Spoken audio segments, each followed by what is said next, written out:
हिंदुस्तान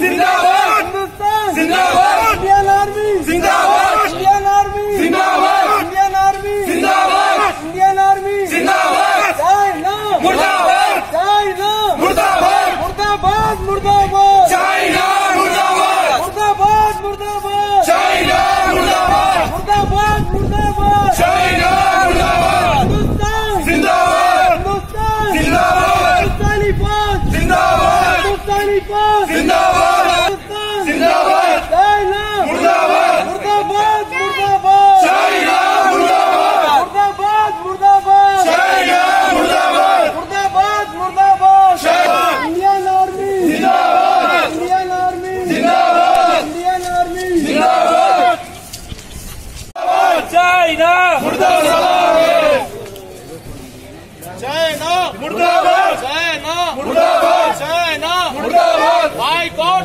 से बदला लो, वज़ीर आज़म बदला लो, चाइना से बदला लो, वज़ीर आज़म बदला लो, चाइना से बदला लो, वज़ीर आज़म बदला लो, चाइना से बदला लो, वज़ीर आज़म बदला लो, चाइना से बदला लो, वज़ीर आज़म बदला लो, चाइना से बदला लो, वज़ीर आज़म बदला लो, चाइना से बदला लो, वज़ीर आज़म एक के बदले 11 लेना होगा, लेना होगा, लेना होगा, एक के बदले 11 लेना होगा, एक के बदले 11 लेना होगा। थोड़ा पीछे सोशल डिस्टेंस लेना जी साहब। चाइना ने जो अटैक किया है हिंदुस्तान के फौजियों पर और फिर हमारी जमीन में घुस गया है और काफी जमीन चाइना के कब्जे में, जो इत्तलात मिल रही है। पहले तो हिंदुस्तान की हुकूमत 56 इंच के सीने वाली हुकूमत को चाहिए कि मुल्क को आगाह करें कि हमारे कितने जवान जख्मी हैं इस वक्त। जो इत्तलात आज आई है और इंटरनेशनल मीडिया ने जो लिखा है, करीब 80 के करीब हमारे जवान इस वक्त जख्मी हैं और 20 समझिए कि डेड बॉडीज हमने वहां से उठाई है। ये कि और चाइना के कितने लोगों इस अटैक में, क्योंकि वजीर आजम ने कहा कि मारते मारते मरे हैं, तो हम इस बात पर बड़े खुश हैं कि हमारे जवान मारते मारते मरे हैं। लेकिन हमारी इंडियन आर्मी और ऑफिशियल स्टेटमेंट आज तक नहीं आया कि चाइना के कितने लोग जख्मी हुए हैं या चाइना के कितने जवान मरे हैं। गोदी मीडिया कुछ बोल रहा है, उस पर हम भरोसा नहीं करेंगे। ऑफिशियल स्टेटमेंट नहीं आया है और फिर ये हुकूमत सिर्फ हिंदू और मुसलमान करने में माहिर नजर आती है। मुल्क की सरहदें इस हुकूमत के हाथों में महफूज नजर नहीं आती। मुल्क के हमारे जितने पड़ोस हैं वो सारे पड़ोस हमको आंख दिखा रहे हैं, चाहे वो छोटा हो कि बड़ा हो। इस वक्त हिंदुस्तान को आंखें दिखा रहा है। ये बहुत बड़ा फेलियर है।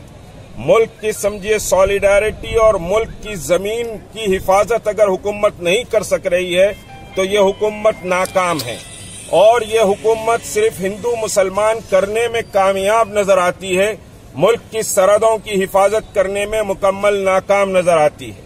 आज तहरीक मुस्लिम शब्बान यहाँ जो समझिए जमा हुए हैं, हम हिंदुस्तान के फौजियों को सैल्यूट करते हैं और उन फौजियों को खराज अकीदत पेश करने के लिए हम जमा हुए हैं, क्योंकि मुल्क की एकजहती, मुल्क की सालिमियत और मुल्क का तहफ़्फ़ुज़ हर शहरी की जिम्मेदारी है और मुल्क के तहफ़्फ़ुज़ से बढ़कर हमको कोई चीज अजीज नहीं है।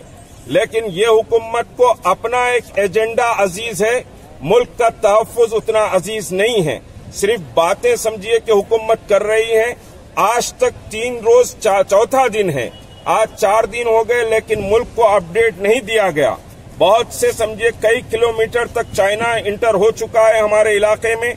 ऐसी इत्तलात आ रही हैं, चाइना कैसे इंटर हुआ, कितने किलोमीटर इंटर हुआ और ये समझिए कि कैसे क्लैश हुआ। इस क्लैश में हमारे फौजी कैसे मारे गए, जबकि बॉर्डर पर कमांडर्स का डिस्कशन जारी था। उस कमांडर्स के डिस्कशन के बाद भी अगर ये हादसा होता है तो ये बहुत बड़ा फेलियर है इंडियन गवर्नमेंट का और इस फेलियर की हम मजम्मत करते हैं। लेकिन हिंदू हो के सिख हो के मुस्लिम हो के ईसाई, सब इस घड़ी में मुल्क की सालिमियत के ताल्लुक से एक आवाज हैं। हम मुल्क की सालिमियत और मुल्क के तहफ्फुज़ के लिए कोई कॉम्प्रोमाइज समझिए कि नहीं करेंगे। हमारे समझिए कि नजरियाती इख्तिलाफात जरूर हैं। भाजपा और आरएसएस से हमारी समझिए कि नजरियाती बहुत बड़ी लड़ाई है, लेकिन ये लड़ाई देश के तहफ्फुज़ के लिए लड़ाई समझिए कि इस लड़ाई में देश का तहफ्फुज़ आड़ नहीं आएगा। हिंदुस्तान के 18 करोड़ 20 करोड़ मुसलमान एक आवाज मुल्क के तहफ्फुज़ के लिए खड़े हुए हैं। इस पर किसी को कोई शक व शुबे की गुंजाइश नहीं होनी चाहिए। उसी के साथ हिंदुस्तान के तमाम अक़लियत, चाहे सिख हो या ईसाई हो, दलित हो कि पारसी हो या आदिवासी हो, पूरा हिंदुस्तान इस वक्त मुल्क की सॉलिडारिटी के लिए, मुल्क की एकजुटती और मुल्क के तहफ्फुज़ के लिए मुत्तहद है। और हुकूमत का हम एक बड़ा फेलियर इसको समझते हैं। हुकूमत को चाहिए कि वो अवाम के सामने सच्चाई को पेश करे कि चाइना कैसे घुसा, कितने किलोमीटर तक अंदर दाखिल हो गया है। ये आज नहीं बल्कि 40 दिन से ये खेल चल रहा है। 40 दिन से डोकलाम में भी इसी तरह से तमाशा हुआ। डोकलाम को समझिए 1 इंच भी चाइना डोकलाम से पीछे नहीं हटा, जो इत्तलात हैं। तो डोकलाम का भी मसला ऐसे ही समझिए डाइल्यूट किया गया और आज इतना बड़ा हादसा हो गया। तो 56 इंच के सीने को अपना दम दिखाना चाहिए। अगर दम नहीं दिखा सकते तो इख्तिदार को छोड़ देना चाहिए।